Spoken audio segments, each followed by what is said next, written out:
Hi, you are welcome to the online classroom of social science.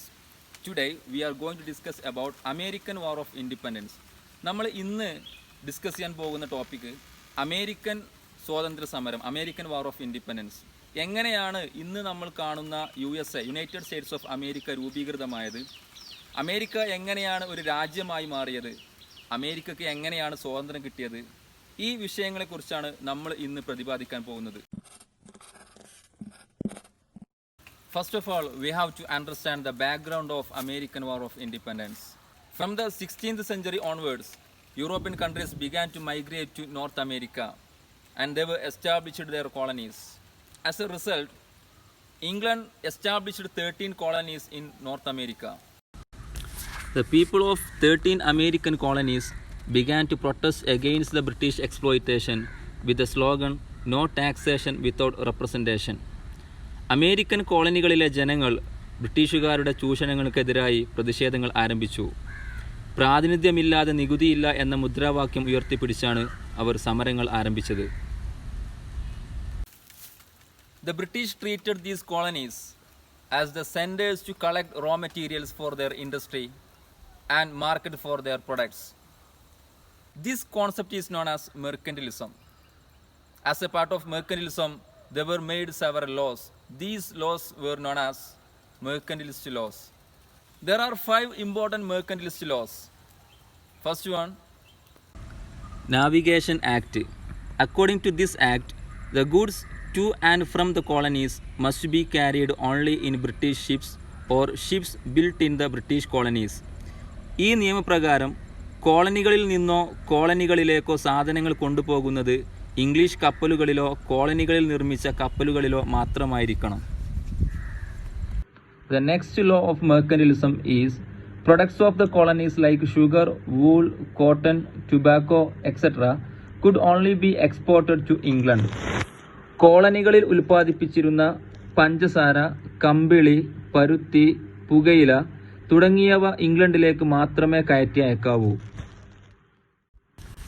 The next act is Stamp Act. According to this act, British stamp must be affixed on all the legal documents, newspapers, pamphlets, license, etc. ഈ നിയമപ്രകാരം കോളനികളിലെ നിയമപരമായ പ്രമാണങ്ങൾ, വർത്തമാന പത്രങ്ങൾ, ലഘുലേഖകൾ, ലൈസൻസുകൾ തുടങ്ങിയവയിലെല്ലാം ഇംഗ്ലണ്ടിൻ്റെ മുദ്ര പതിക്കണം. The fourth law is colonies must provide food and quarters for the British troops which were maintained in the colonies. നാലാമത്തെ നിയമപ്രകാരം കോളനിയിൽ നിലനിർത്തിയിട്ടുള്ള ഇംഗ്ലീഷുകാരുടെ സൈന്യത്തിനുള്ള താമസ സ്ഥലവും അത്യാവശ്യ സൗകര്യങ്ങളും കോളനിയിലെ ജനങ്ങൾ നൽകണം.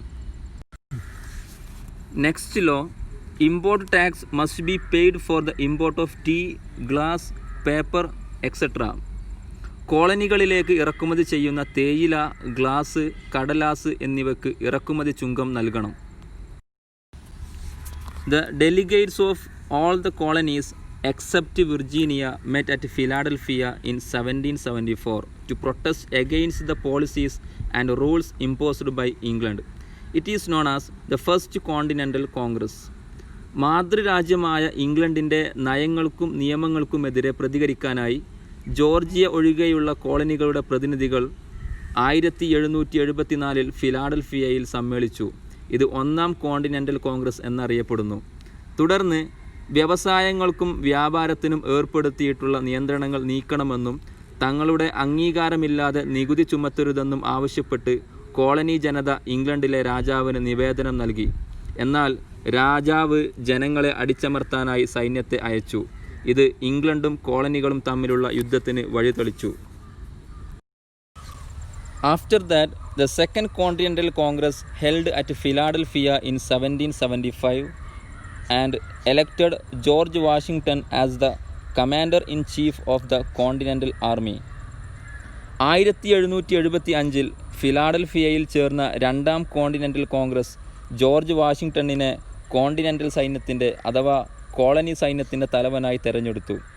ഈ സമയം തോമസ് പെയിൻ എന്ന ചിന്തകൻ തൻ്റെ കോമൺ സെൻസ് എന്ന ലഘുലേഖയിലൂടെ ഇംഗ്ലണ്ടിൽ നിന്ന് വേർപിരിയുകയാണ് അമേരിക്കക്കാരെ സംബന്ധിച്ച് വിവേകപൂർവമായ പ്രവൃത്തിയെന്ന് പ്രഖ്യാപിച്ചു.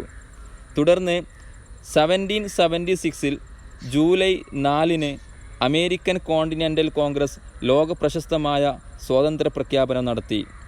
1776 ഡിക്ലറേഷൻ ഓഫ് ഇൻഡിപെൻഡൻസ് അമേരിക്കൻ കോളനികളും ബ്രിട്ടീഷ് സൈന്യവും തമ്മിലുള്ള നിരന്തര യുദ്ധങ്ങൾക്ക് വഴിതെളിച്ചു. തോമസ് ജെഫേഴ്സൺ, ബെഞ്ചമിൻ ഫ്രാങ്ക്ലിൻ എന്നിവരാണ് 1776 ലോക പ്രശസ്തമായ സ്വാതന്ത്ര്യ പ്രഖ്യാപനം നടപ്പിലാക്കിയത്. The war between England and the colonies in North America that began with the Declaration of Freedom ended in 1781.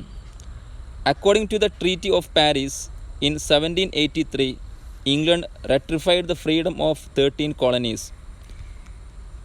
സ്വാതന്ത്ര്യ പ്രഖ്യാപനത്തോടെ ഇംഗ്ലണ്ടും അമേരിക്കൻ കോളനികളും തമ്മിൽ ആരംഭിച്ച യുദ്ധം 1781 അവസാനിച്ചു. 1783 പാരീസ് ഉടമ്പടി പ്രകാരം ഇംഗ്ലണ്ട് 13 കോളനികളുടെ സ്വാതന്ത്ര്യം അംഗീകരിച്ചു. തുടർന്ന് ഫിലാഡൽഫിയയിൽ ചേർന്ന ഭരണഘടനാ സമ്മേളനം ജെയിംസ് മാഡിസന്റെ നേതൃത്വത്തിൽ അമേരിക്കക്കായി ഭരണഘടന തയ്യാറാക്കി.